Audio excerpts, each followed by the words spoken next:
Kamustahin naman natin ang sitwasyon sa Manila South Cemetery mula kay Lala Roque. Lala.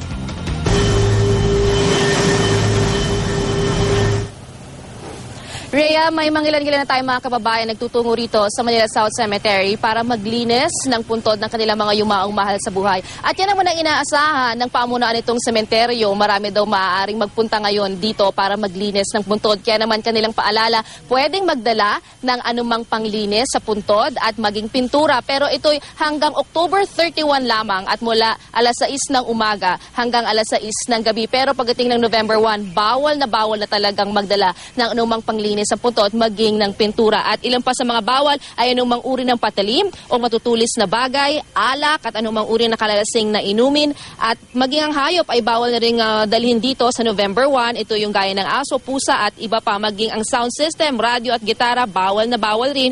At bawal din magdala ng baraha o anumang uri ng pagsugal. Bawal rin na pumasok dito ang maging motorsiklo, bisikleta, anumang uri ng sasakyan simula sa November 1. Kaya ayon sa pamunuan nitong sementeryo, sana makipagtulungan ang mga tao dahil ito ay isa sa pinakamalaking sementeryo. At 26 hectares ito at inaasahang aabot na 900,000 katao magtutungo rito. Kaya dapat daw sana ay sumunod sa panuntunan ang mga tao. Samantala, Rhea, sa mga sandaling ito ay abala na rin sa paglilinis ang tauhan nitong sementeryo maging ilan mula sa Manila City Hall para naman tiyakin na maayos ang sementeryo pagdating ng mga tao rito sa paggunita ng undas. Rhea? Maraming salamat, Lala Roque.